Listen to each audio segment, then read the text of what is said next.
हरे कृष्णा। तो आज चैत्र महीने के कृष्ण पक्ष की एकादशी है। इसका नाम है पाप मोचनी एकादशी। तो इसका जो महात्म्य भविष्योत्तर पुराण में आता है तो उसे मैं पढ़ करके सुना रहा हूँ। आप लोग बड़े ध्यान से सुने। युधिष्ठिर महाराज जो 5 पांडवों में सबसे बड़े हैं, वे श्री कृष्ण से प्रश्न करते हैं। क्या प्रश्न करते हैं?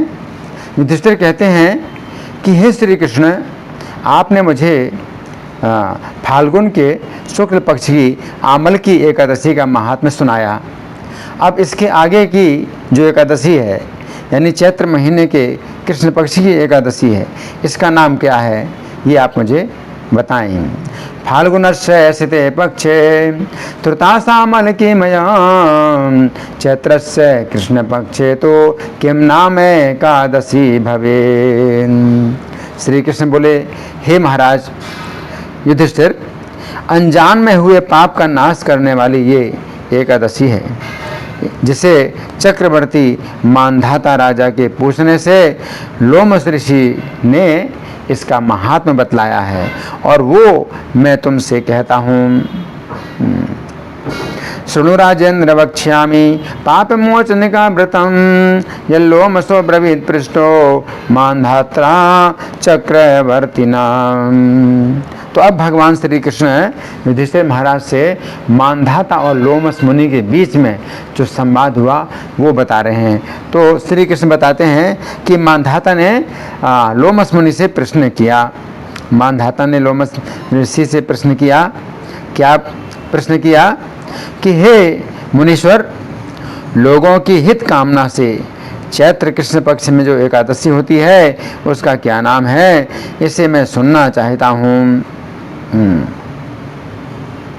भगवन् श्रोतुमिच्छामि लोकानां हितकाम्यां चैत्रमासासिते पक्षे किं नाम एकादशी भवेत्।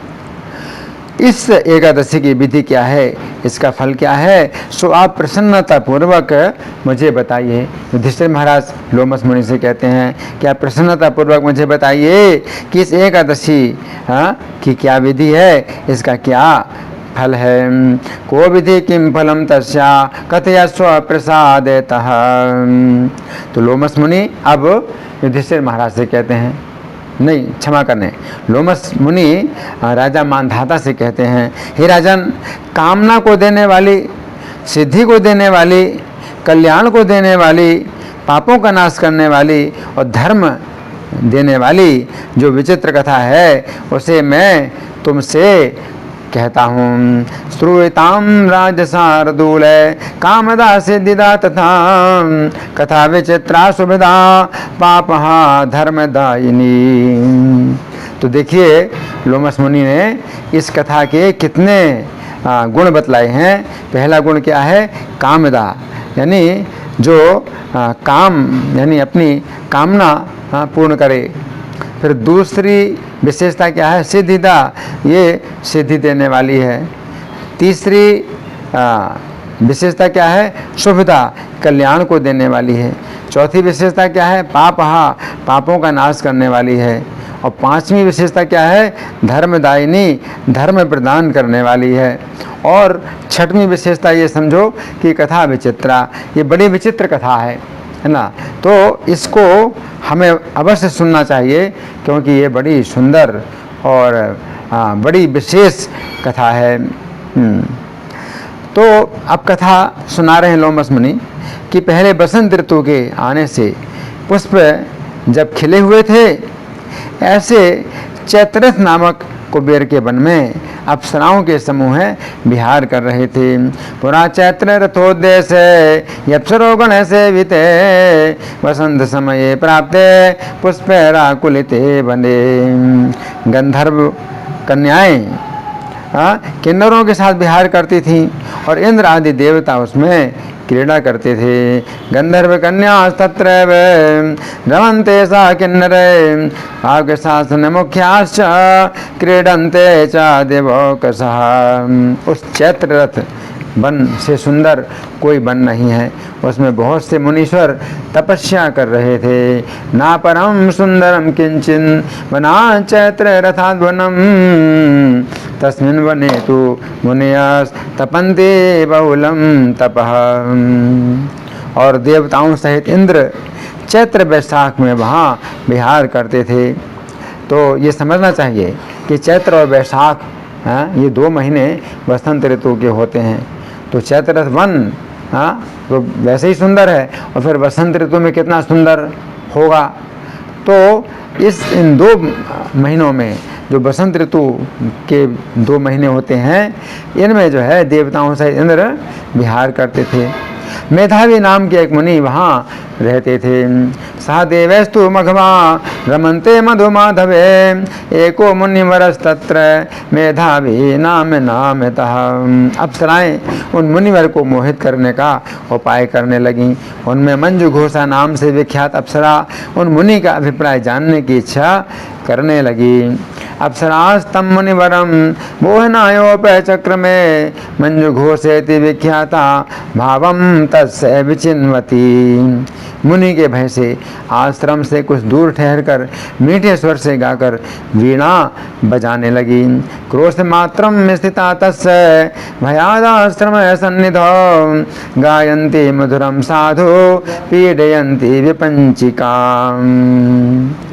तो यहाँ बताया गया है कि मुनि के आश्रम से कुछ दूर, लेकिन कुछ दूर कितना दूर? क्रोध मात्रम यानी 1 कोस, और 1 कोस का मतलब है 2 मील, और 2 मील का मतलब है 3 किलोमीटर। तो 3 किलोमीटर दूर, आश्रम से 3 किलोमीटर दूर मंजू घोषा नाम की जो अप्सरा है वो मधुर जो है वो गान कर रही है। और विपंचिका, विपंचिका का मतलब है वीणा, तो वीणा बजाती है। इसके बाद फूल और चंदन से लिपटी हुई उन अप्सराओं को गाती हुई देखकर काम भी मुनीश्वर को जीतने की इच्छा करने लगा। तो कामदेव जो कि एक देवता है ना, तो जब कामदेव ने देखा अप्सराएं गा रही हैं और ये जो मुनीश्वर हैं ये शिव जी के भक्त हैं, तो कामदेव की इच्छा हुई कि ये अच्छा अवसर है कि मुनीश्वर की तपस्या को नष्ट करूं। गायन्तीं तामथा लोके पुष्पचंदन वेष्टितां कामोपि विजयाकांक्षी शिव भक्तम मुनीश्वरम। कामदेव शिव से हुए वैर का स्मरण करके उन शिव भक्त मुनि को जीतने की इच्छा से उन अप्सराओं की भौहों का धनुष बनाकर उनमें कटाक्ष की प्रत्यंछा चढ़ाने लगा। तस्या शरीर संसर्गम शिव वैरम मनुस्मरन कृत्वा भ्रुवोर्धनु कोटि गुलम कृत्वा कटाक्षकम। तो यहाँ ये बताया गया है कि कामदेव ने शिव जी के बैर का स्मरण करके शिव के भक्त मुनि को जीतने की इच्छा की। तो ये अंतर है कि जो विष्णु के भक्त हैं वो कामदेव के द्वारा सुरक्षित रहते हैं, लेकिन जो शिव जी के भक्त हैं तो उनके ऊपर कामदेव जो है विशेष रूप से ईर्ष्या करता है। क्यों? क्योंकि शिव जी ने कामदेव को नष्ट कर दिया था, और कोई व्यक्ति शिव जी का भक्त है तो कामदेव सोचता है कि इसको मैं ज़रूर पराजित करूं। तो यहाँ पर भी बताया गया है कि शिव वैरम अनुस्मरण। तो उसने क्या किया कि जो मंजू घोषा की जो भौहें हैं तो वो धनुष, उन्हीं को धनुष बना करके और कटाक्ष का जो है बाण बना करके कटाक्ष तो कोटि गुणम कृत्वा कटाक्षकम। तो जो कटाक्ष है तो एक प्रकार से वो जो है बाण की तरह है। तो धनुष और बाण कामदेव का यही होता है कि जो स्त्री की जो भौहें हैं वो धनुष बनाता है कामदेव, और जो कटाक्ष यानी जो दृष्टि है स्त्री की दृष्टि है तो वो नयन बाण, उसको नयन बाण बोलते हैं। तो मंजू घोषा के जो नेत्रों से जो बाण, एक प्रकार से वही उसकी जो दृष्टि है वो बाण का काम करती है। तो कामदेव ने उस बाण का जो है प्रहार किया। किसके ऊपर प्रहार किया? जो शिव के भक्त हैं और उनका नाम क्या है? मेधावी मुनि। इस क्रम से नेत्रों को पक्षयुक्त बाण करके अप्सरा के कुचों को पट्टकुटी बनाकर विजय के लिए उपस्थित हो गया।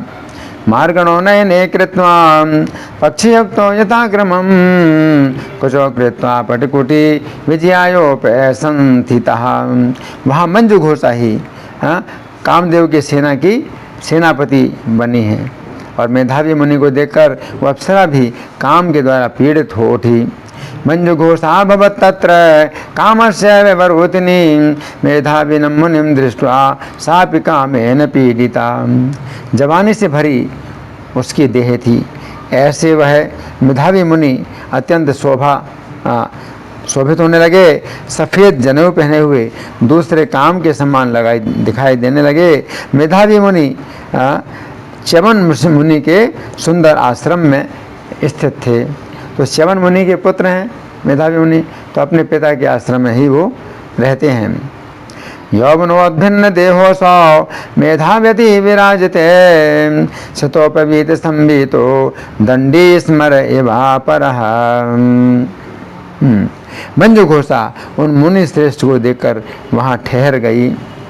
मेधावी वसति स्मासो च्यवन शास्त्र में सुबह मंजू घोषा स्थिता तत्र दृष्ट्वा तम मुनि पुंगवम। तो च्यवन मुनि का जो पवित्र आश्रम था, तो उसमें जब मेधावी मुनि रह रहे हैं तो मंजू घोषा वहीं पर रह करके, यानी पास में रह करके वो जो है अपना स्थान बनाती है। मंजू घोषा बजती हुई चूड़ियों से युक्त है और जिसके नूपुर भी बज रहे हैं और क्षुद्र घंटिका जिसकी बज रही है, ऐसी मंजू घोषा अप्सरा काम के बस में धीरे धीरे चलने लगी। मदनस्य वशं प्राप्ता मंदम मंदम गायत ऋणन बलय संयुक्ता सिंजन्नूपुर मेखला। भाव समेत गाती हुई उस अप्सरा को देखकर वे श्रेष्ठ मुनि कामदेव के द्वारा बलपूर्वक बस में हो गए। गायन्तीं भाव संयुक्तां विलोक्य मुनि पुंगवः मदनेन ससैन्येन नीतो मोहे वशं बलात्। तो यहाँ पर बताया गया है कि बलपूर्वक जो है मदन का मतलब कामदेव के द्वारा और उसकी सेना के द्वारा बलपूर्वक जो है ये मोह के वश में आ गए हैं। तो यहाँ ये पता चलता है कि कामदेव बहुत बलवान है ना, और जब तक श्री कृष्ण के चरणों का हमें बल ना प्राप्त हो तब तक कामदेव के द्वारा हम जो है पराजित होते हैं। तो कामदेव की जो शक्ति है वही काम करती है जहाँ श्री कृष्ण की भक्ति नहीं होती है। तो ये जो मेधावी नाम के मुनि हैं, तो ये जो है कामदेव के द्वारा और कामदेव की सेना के द्वारा बलपूर्वक बस में आ गए। मंजू घोषा ने मुनि को काम के बस में देखकर हाव भाव और कटाक्ष करके उनको मोहित कर लिया। मंजू घोषा समागम्य मुनिं दृष्ट्वा तथाविधं हाव भाव कटाक्षस्तु मोहयामास चांगना। उसने वीणा को नीचे रख दिया और मुनीश्वर को ऐसे आलिंगन किया जैसे पवन द्वारा कपाई गई व्याकुल लता वृक्षों से लिपट जाती है। अधा संस्थाप्य वीणां सा ससुजेतं मनीश्वरं वल्लवी वाकुलिता वृक्षं वातवेगेन वेपिता। काम के बस होने से फिर तो उस मंजू घोषा के साथ मुनि श्रेष्ठ मेधावी भी स्मरण करने लगे।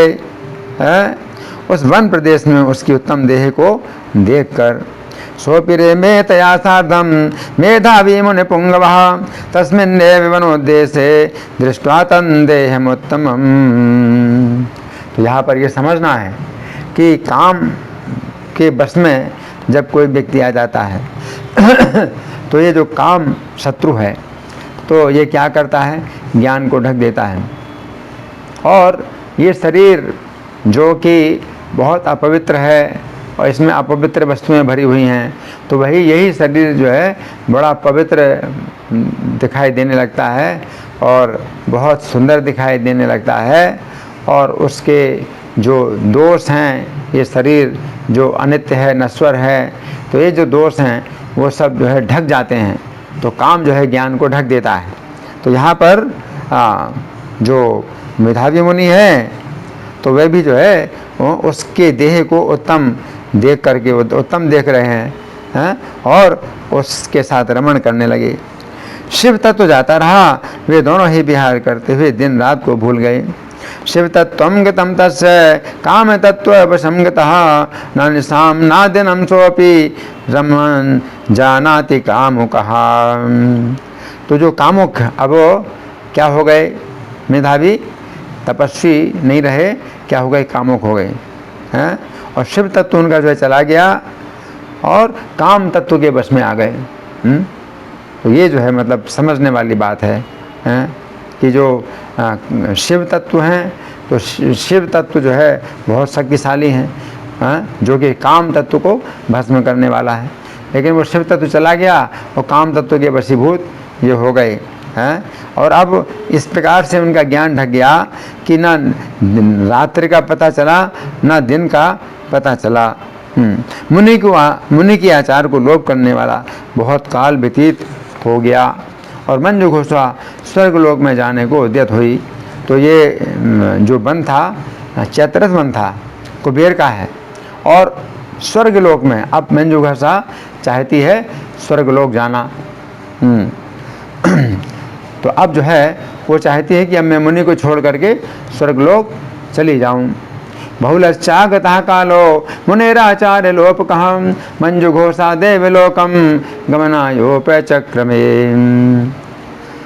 तो जब जाना चाहती है तो रमण करते हुए उन मुनि से बोली कि हे मुने, मुझे अपने स्थान में जाने की आज्ञा दीजिए। गच्छन्ति प्रत्युवाचाथ रमन्तं मुनिपुंगवम्, आदेशो दीयतां मह्यं स्वधाम गमनाय मे। तो उसने मुनि से कहा कि मुझे अब अपने धाम में जाने की आज्ञा दीजिए, और जो मुनि हैं अभी उसको छोड़ नहीं रहे हैं। तब मेधावी मुनि बोले कि हे देवी, तुम अभी तो संध्या समय आई है, इसलिए जब तक सवेरा की संध्या ना हो तब तक मेरे समीप में ठहर। अद्यैव त्वं समायाता प्रदोषादवरानने, यावत् प्रभात संध्या स्यात् तावत् तिष्ठ ममान्तिके। तो मेधावी क्या बोले कि तुम अभी प्रदोष के प्रारंभ काल में तो आई हो। तो प्रदोष काल का समय होता है 8:10 से 10:34 तक, जो रात्रि का समय है। तो रात्रि का जो प्रारंभिक समय होता है वो प्रदोष काल कहलाता है, 8:10 से 10:34 तक। तो उनको तो इतनी समझ में आया कि प्रदोष के आरंभ में तुम आई हो, और अभी जो है रात्रि का समय चल रहा है, और जब संध्या सवेरे की संध्या आएगी, प्रातःकाल की संध्या आएगी, तो प्रातःकाल की संध्या आएगी तो 5:46 से 8:10 तक। तो अभी तो एक रात ही व्यतीत नहीं हुई है। वो सोच रहे हैं कि एक रात ही व्यतीत नहीं हुई है, तब तक तुम कम से कम एक रात तो तुम मेरे साथ रहो। तो मेधावी ऐसा बोले। तो फिर पहले बताया जा चुका है कि मेधावी मुनि को पता नहीं चला कि कितने दिन रात बीत गए। वो सोच रहे हैं कि अभी एक ही रात नहीं बीती है, जबकि कितने रात और कितने दिन बीत गए और उनके सब नियम का लोप हो चुका है। तो जब कोई व्यक्ति काम के वशीभूत हो जाता है तो ना उसको समय का ज्ञान होता है, ना स्थान का ज्ञान होता है, ना अपनी तपस्या का ज्ञान होता है, ना अपने नियमों का ज्ञान होता है, सब कुछ लुप्त हो जाता है। तो फिर इस प्रकार उन मुनि के वचन सुनकर वो भयभीत हो गई और उन मुनि को विहार कराने लगी। अद्यैव त्वं समायाता प्रदोषादो वरानने, यावत् प्रभात संध्या स्यात् तावत् तिष्ठ ममान्तिके। इति श्रुत्वा मुनेर्वाक्यं भयभीता बभूव सा, पुनर्वैरमयामास तं मुनिं मुनि सत्तमम्। तो भयभीत हो गई कि मुनि जो है अगर नहीं मुझे छोड़ रहे हैं तो और मैं अगर उनको छोड़ के जाऊंगी तो मुझे शाप मिल जाएगा। तो मुनि के शाप से भयभीत होकर के और रमण कराने लगी मुनि को। हाँ, अब क्या हुआ? मुनि के शाप के भय से डरी हुई वह अप्सरा बहुत वर्षों अर्थात 55 वर्ष 9 महीने और 3 दिन पर्यंत विहार करती रही। मुने शाप भयाधीता बहुलान परिवत्सरान वर्षाणाम 55 नवमासान दिने त्रयम। इतना समय हो गया। सोचिए कि 55 वर्ष 9 महीने और 3 दिन बीत गए, इतना समय हो गया और मुनि को पता नहीं चल रहा है। वो सोच रहे हैं अभी तो रात भी नहीं बीती है। मुनि के साथ विहार करती रही। उतना समय मुनि के आधी रात के समान व्यतीत हुआ। मुनि को जो है देखिए काल का जो है कितना प्रभाव है कि कितने 55 वर्ष से ज़्यादा बीत चुके हैं। 55 वर्ष से ज़्यादा बीत चुके हैं और उनको अभी आधी रात लगा है कि अभी तो आधी रात बीती है, तो अभी तो पूरी रात भी नहीं बीती। वो सोच रहे हैं कि अभी पूरी रात नहीं बीती। तो इतना समय जब हो गया तो मुनि से फिर बोली कि अब आज्ञा दीजिए, मुझे अपने घर जाना है। सारे में मुनिना तेन निसार्धम में चाभवन सचतम प्रत्युवाचात तस्मिन् काले गते मुनिम आदेशो दीयताम ब्रह्मन् गंतव्यम स्वगृहम मया। तब मेधावी बोले कि मेरे वचन के अनुसार प्रातःकाल तो है, जब तक मैं संध्या करूं तब तक तू ठहर। तो मेधावी क्या बोले? प्रातः कालो धुने वास्ते श्रूयताम वचनम ममे कुरवे संध्यामहम यावत् तावत् तुम स्थिरा भवो। तो मुनि अभी समझ रहे हैं कि प्रातः काल जो है आ गया है, तो तुम मेरा वचन सुनो कि जब मैं संध्या करूं तब तक तुम स्थिर रहो। तभी संध्या नहीं आई। संध्या का मतलब है कि रात्रि अभी भी चल रही है और संध्या का समय है जब रात्रि और दिन का जो समय है वो मिल जाए, संधि, उसको संधि कहते हैं। तो इतने समय तक तुम ठहर। तो काम के द्वारा उनका ज्ञान इतना लुप्त हो चुका है कि उन्होंने अभी भी जो है यही माना कि रात बीत चुकी है, लेकिन तो भी अभी प्रातःकाल की संध्या नहीं आई, इसलिए वो कह रहे हैं कि अभी तुम थोड़ा और रुको। जब ऐसा बोले तो मुनि का ये वचन सुनकर वो भय से व्याकुल हो गई। फिर सुंदर मंद हंसी के साथ वो अप्सरा मुस्कुरा करके बोली, यदि वाक्यम मुने श्रुत्वा भयेन च समाकुला स्मितं तु सा किंचिन प्रत्युवाच सुविस्मिता। अप्सरा बोली, हे मुने, आपकी संध्या का कितना प्रमाण है? अभी गई कि नहीं? मेरे ऊपर कृपा करके बीता हुआ काल विचारिए। कियत् प्रमाणी विप्रेन्द्र तब संध्या गता नवाम मयि प्रसादम कृत्वा तो गता कालो विचार्यताम। उसके ऐसे वचन सुनकर विस्मय से जिनके नेत्र उत्फुल्ल हो गए, ऐसे भी मुनि अपने हृदय में ध्यान करके समय देखने लगे। तो जैसे कोई व्यक्ति जो है समय देखता है तो मोबाइल में समय देखता है, डेट देखता है, कितने दिन बीत गए, तो अपने हृदय में, उनके हृदय में ही मोबाइल है। वो उनके मुनि तो अपनी जो है ध्यान, अपने हृदय में ध्यान किया कि कितना समय बीत गया, तो समय का विचार करने लगे। यदि तस्याम वचः श्रुत्वा विस्मयोत्फुल्लोचना साध्यात्वा हृदय विप्रेन्द्र प्रमाणम करो तदा।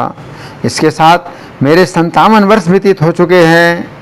अब सोच रहे हैं, अभी तक तो सोच रहे कि एक रात बीती है, अभी दिन का जो है फिर भी प्रारंभ नहीं हुआ है, यानी दिन का प्रकाश नहीं आया है, वो सोच रहे थे। मतलब हृदय में उन्होंने जब ध्यान दिया तो 57 साल बीत चुके हैं। 57 साल बीत चुके हैं। 55 साल और अभी और रोक लिया था तो और बीत गया। 57 साल बीत चुके हैं। इसके साथ मेरे आंखों से चिंगारी छोड़ते हुए वे मुनि बहुत क्रुद्ध हो गए। अब देखिए भाई, काम और क्रोध है, कि काम के वशीभूत हो गए तो उन्हें पता नहीं चला। अब काम से क्रोध उत्पन्न हुआ। अब क्रोध की तो कोई बात नहीं है, अप्सरा के ऊपर क्रोध करने का कोई कारण नहीं बन रहा है, लेकिन अब अप्सरा के ऊपर क्रोध कर रहे हैं, है ना। तो यही समस्या है, काम में जो है फिर ऐसा क्रोध उत्पन्न होता है जो कि विचार के अनुसार नहीं होता है, सही नहीं होता है। तो बहुत क्रोधित हुए। समाश्च सप्त पंचासन गदा ममहतया सह नेत्राभ्याम विस्फुलिंगान स मुंचमानोति कोपना। और अब जो है अप्सरा को ऐसे देखने लगे कि ये तो कोई महा डायन है या महाराक्षसी है, इस प्रकार से उसको जो है देखने लगे कि इसने मेरी तपस्या को नष्ट कर दिया, ये अप्सरा है, और बड़े दुख से इकट्ठा किया हुआ मेरा तप इसने नष्ट कर दिया। काल रूपाम दस्ताम दृष्ट्वा तपसा च कारिणीम दुखार्जितम मम तपो नीतम तदनया क्षमम। होठ कांपने लगे, इंद्रियां उनकी व्याकुल हो गईं, और मेधावी मुनि ने उसे शाप दिया कि तू पिशाची हो जा। तो ये जब है काम और क्रोध है, तो व्यक्ति जो है काम के द्वारा जब इस प्रकार से उसका ज्ञान ढक जाता है तो फिर वही काम शत्रु जो है क्रोध शत्रु में बदल जाता है, और शाप दे दिया तुम पिशाची हो जा। सकंपोष्ठो मुनिस्तत्र प्रत्युवाचा कुलेन्द्रियः सताम ससाप मेधावी तुम पिशाची भवेति च।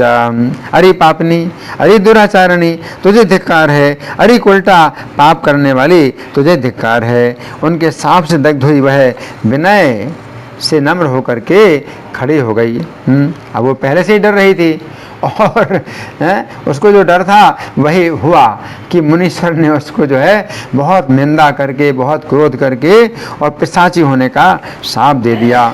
धिक्त्वाम पापे दुराचारे कुलटे पातक प्रिय तस्य शापे न सा दग्धा विनयावनत स्थिता। मुनि से अब वो प्रसन्नता चाहती है। सुंदर भौं वाली अप्सरा बोली कि हे मुनीश्वर, प्रसन्न होइए और शाप को दूर करने की कृपा कीजिए। सज्जनों की संगति वचनों द्वारा 7वें पद में फल देने वाली होती है।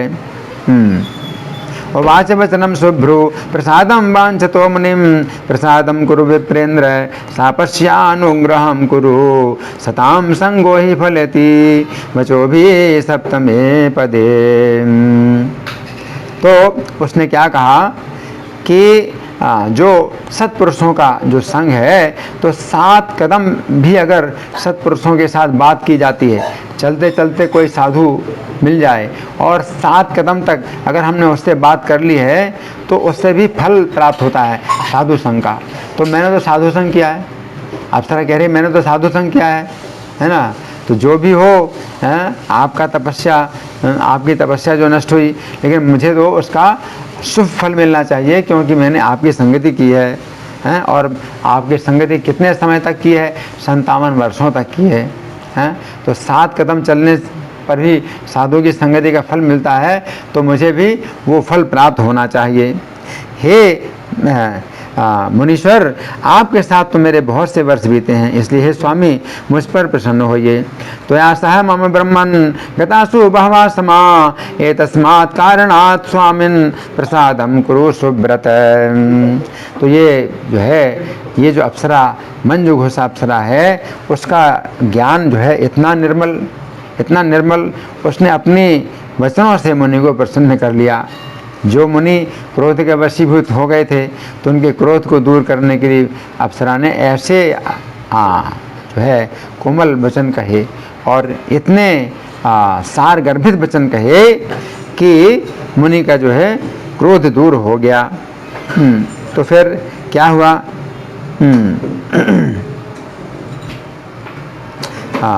मुनि बोले, हे देवी, सांप को जो है अब दूर करने वाला मेरा वचन सुनो। हे पापनी, तूने मेरा बड़ा तप नाश कर दिया है। सुनो मद वचनम भद्रे शापानुग्रह कारणम किम करोमि त्वया पापे क्षयम नीतम महत्तपः। चैत्र के कृष्ण पक्ष में जो शुभ एकादशी होती है उसका पाप मोचनी नाम है, वो सब पापों को नष्ट कर देती है। चैत्र से कृष्ण पक्ष या भगवती एकादशी शुभाम पाप मोचनिका नाम है सर्व पाप है क्षयंकरी। हे देवी, उसको करने से यानी उस एकादशी को करने से तेरी पिशाच योनि छूट जाएगी। ऐसा कह करके वो मेधावी मुनि अपने पिता के आश्रम को चले गए। तस्याव्रते कृते शुभ्रु पिशाचत्वं प्रयासति इत्युक्त्वा तां समेधावी जगामे पितुराश्रमम्। तो मेधावी जो है अपने पिता के आश्रम में गए। इसका मतलब है कि वो अप्सरा से जब मिले थे तो अपने पिता के आश्रम से दूर मिले थे। अप्सरा ने 3 किलोमीटर दूरी पर अपना जो है स्थान बनाया था, तो मेधावी मुनि वहाँ चले गए थे। हाँ, और 57 साल बीत गए और अब जो है अपने पिता के आश्रम में आ गए। मेधावी को आया देखकर च्यवन मुनि बोले, हे पुत्र, तुमने ये क्या किया जो अपना पुण्य छीन कर दिया। तमागतम समालोक्य साचवना प्रत्युवाच हम किमेतन विहितम पुत्र त्वया पुण्य क्षया कृता। मेधावी बोले, हे पिता, मैंने बड़ा पाप किया है जो अप्सरा के साथ विहार किया। हे तात, मुझे प्रायश्चित बताइए जिससे पाप का क्षय हो। पापम कृतम महत्तात रमिता चाप्सरामयाम प्रायश्चित्तम ब्रूहितात येन पाप क्षयो भवेन्। तो च्यवन ऋषि बोले, चैत्र के कृष्ण पक्ष में पाप मोचनी नाम की एकादशी होती है। हे पुत्र, उस व्रत को करने से पाप के समूह नष्ट हो जाते हैं। चैत्र से चासिते पक्षे नामना वे पाप मोचनी यस्याव्रते कृते पुत्र पाप राशि क्षयं व्रजेत्। अब यहाँ पर देखिए कितना आश्चर्य है कि जो मेधावी मुनि हैं अप्सरा को जब बताते हैं कि पाप मोचनी एकादशी का व्रत करो तो तुम्हारा पिशाच योनि से उद्धार हो जाएगा, तो अपने लिए वो अपने पिता से पूछ रहे हैं कि मेरा प्रायश्चित कैसे होगा पाप से। तो उनके पिता च्यवन मुनि भी यही बताते हैं कि पाप मोचनी एकादशी का व्रत करो तो तुम्हारा ही वो जो है जो पाप है वो नष्ट होगा। तो ये पाप मोचनी एकादशी का इतना जो है गुण है कि मेधावी मुनि अपने लिए नहीं जान पाए कि उनके लिए भी यही एक प्रायश्चित है। पिता के ये वचन सुन करके मेधावी ने पाप मोचनी एकादशी का व्रत किया। इससे उनका पाप दूर हो गया और पुण्य से परिपूर्ण हो गए। इति श्रुत्वा पितुर्वाक्यम कृतं तेन व्रतोत्तमं गतं पापम क्षयं तस्य पुण्ययुक्तो बभूव सः। वो मंजू घोषा भी इसी प्रकार इस उत्तम पाप मोचनी के व्रत से पिशाच योनि से छूट गई। साप्येवं मंजू घोषा चकृत्वा तन्व्रतमुत्तमं पिशाचत्व विनिर्मुक्ता पाप मोचनिका व्रता। वो अप्सरा फिर दिव्य रूप धारण करके स्वर्गलोक को चली गई। कहाँ थी? चैत्र वन में थी। तो वहाँ पाप मोचनी एकादशी का व्रत करके वो जो है स्वर्गलोक चली गई। उसको फिर से अप्सरा का रूप प्राप्त हो गया। लोमस मुनि ये कथा सुना रहे हैं। किसको सुना रहे हैं? राजा मानधाता को सुना रहे हैं। तो लोमस मुनि कहते हैं, हे महाराज मानधाता, पाप मोचनी एकादशी के व्रत का ऐसा प्रभाव है। इत्थम भूत प्रभावम ही पाप मोचनिका व्रता। हे राजन, जो मनुष्य इस पाप मोचनी का व्रत करता है उसके जो कुछ पाप होते हैं वे नष्ट हो जाते हैं। पाप मोचनिकाम राजन ये कुर्वन्ति च मानवां तेषां पापम च यत्किंचन तत्सर्वं क्षयमाव्रजेत्। पढ़ने सुनने से अब देखिए जो लोग सुन रहे हैं वो सुन लें, कान खोल करके सुन लें। मैं पढ़ के सुना रहा हूँ और जो सुनने वाले हैं उनके लिए इसका क्या फल है। पढ़ने और सुनने से जो फल प्राप्त होता है वो 1000 गऊ के दान का फल प्राप्त होता है। और जो ब्रह्म हत्यारा हो, जो भ्रूण हत्यारा हो, भ्रूण माने गर्भ को जो नष्ट करता है, और जो शराब पीने वाला हो या गुरु की सैया में सोने वाला हो, तो वो भी पाप से छूट जाता है। इस कथा को पढ़ने और सुनने से।